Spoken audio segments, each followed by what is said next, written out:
नमस्कार बच्चों। आज हम आपकी पाठ्य पुस्तक वसंत का पाठ नंबर 3 हिमालय की बेटियां पढ़ेंगे। पाठ पढ़ने से पहले हम इसका थोड़ा परिचय जान लेते हैं, इसके बारे की भूमिका जान लेते हैं। हिमालय जो है इसे पर्वतों का राजा कहते हैं।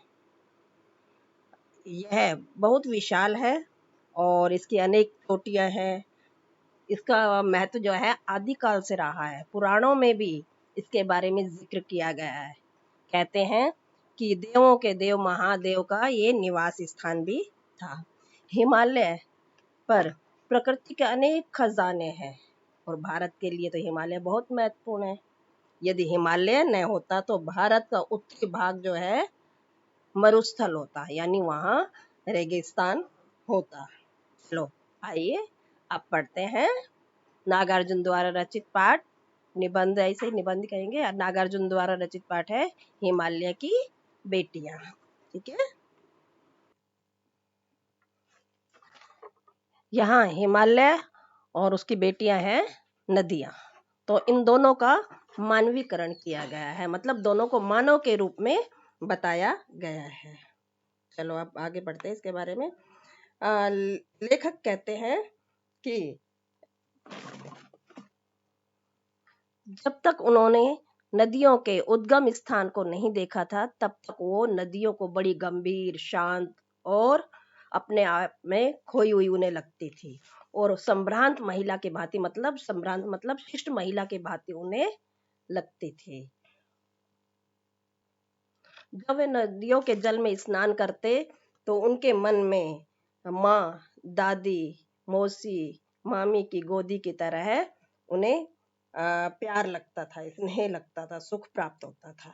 लेकिन जब वो हिमालय पर घूमने गए, दूसरे ये है पैराग्राफ, परंतु जब एक बार जो हिमालय के कंधे पर चढ़े, मतलब हिमालय पर घूमने गए, तो उन्हें उन नदियों का रूप जो है उनके सामने बिल्कुल ही अलग था। वो हैरान हो गए थे कि यहाँ ये नदियां तो बिल्कुल दुबली पतली, जैसे गंगा, यमुना जो नदियां वहां से निकलती है, सतलुज, और मैदान में जाकर के वो कैसी विशाल हो जाती है।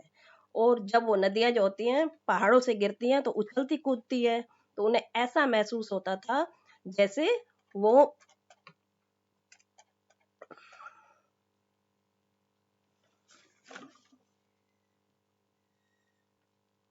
वहां उछल कूद कर रही हो, हंसती हुई नजर आती थी। क्यों, जब ऊपर से गिरती है तो आवाज आती है, तो उन्हें वो ऐसी खिलखिलाती हुई, जैसे लड़कियां खिलखिलाती है वैसी खिलखिलाती हुई नजर आई।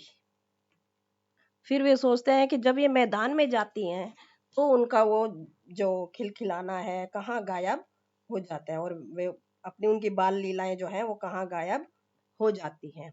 अब अगले पैराग्राफ में बताया गया है कि लेखक को ऐसे लगता था जैसे नदियां वहां से भागती हुई कहाँ जा रही है, कौन सा ऐसा लक्ष्य है जिसकी वजह से वो बेचैन है और अपने महान पिता मतलब हिमालय को छोड़ करके और वो अपनी प्यास बुझाने मिटाने के लिए वो कहाँ जा रही हैं।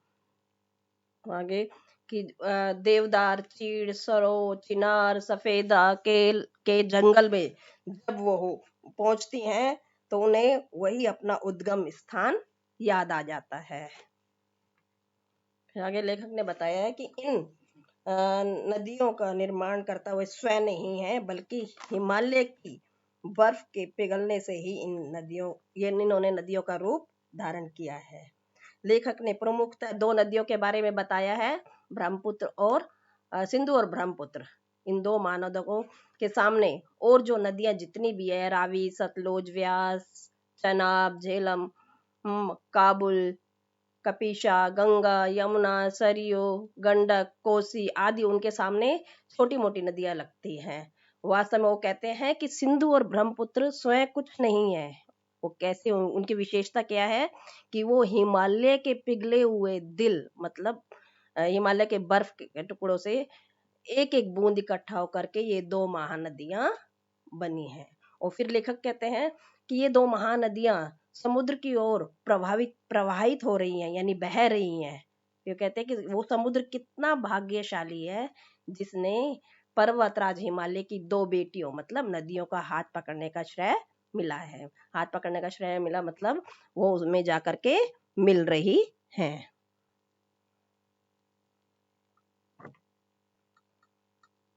अब इस पैराग्राफ में क्या है, लेखक को ऐसे लगता है जैसे वो नदियां जो है समुद्र में जाकर के मिलती हैं, तो वो उन्हें ऐसा लगता है जैसे समुद्र उनका दामाद हो। हिमालय ससुर है और समुद्र उनका दामाद हो, उनकी बेटियों का हाथ पकड़ रखा हो। अब लेखक ही नहीं, कवि कालिदास, जो प्राचीन काल के कवि कालिदास जो है, उन्होंने भी अपनी रचनाओं में नदियों के बारे में जिक्र किया है और उन्हें सजीव रूप में माना है, उनका मानवीकरण किया है। उनकी एक बहुत सबसे बड़ी कविता है मेघदूत, उसमें भी उन्होंने नदियों का जिक्र किया है। अब इस पैराग्राफ में देखिए, काका कालेलकर ने भी नदियों को लोक माता कहा है। लोक माता मतलब पूरे विश्व की माता। क्यों? क्योंकि वो उनकी जीवनदायिनी है, पूरे संसार को अपने जल से सींचती हैं, इसलिए उन्हें लोक माता कहा है।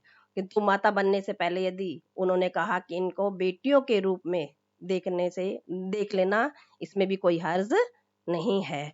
और इसके अलावा वे उन्हें प्रेयसी मतलब प्रेमिका के रूप में भी देखते हैं, बहन के रूप में भी इन नदियों को देखते हैं। और आगे फिर कवि क्या कहते हैं कि एक बार वो थोड़े उनका मन उचट गया था, तबीयत भी थोड़ी ढीली थी, तो सतलुज नदी के किनारे जाकर बैठ गया। दोपहर का समय था, पैर लटका दिए पानी में और थोड़ी देर में प्रगतिशील मतलब बहता हुआ जल ने उन पर ऐसा असर डाला कि उनका तन और मन खुश हो गया था, ताजा हो गया था।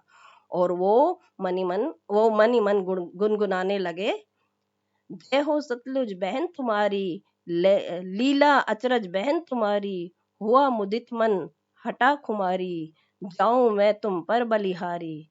तुम बेटी है बाप हिमालय, चिंतित पर चुपचाप हिमालय, प्रकृति नटी के चित्रित पट पर, अनुपम अद्भुत छाप हिमालय, जय हो सतलुज बहन तुम्हारी। वो मन ही मन गुनगुनाने लगा सतलुज नदी के बारे में। देखा लेखक नागार्जुन ने किस तरह हिमालय और नदियों के बारे में कितना सुंदर चित्रण किया है, उनका मानवीकरण किया, मानव के रूप में उनका चित्रण किया है। क्या समझ आया? ये पूरा सारांश बता दिया। अब इस चैप्टर को आप पढ़ लेना।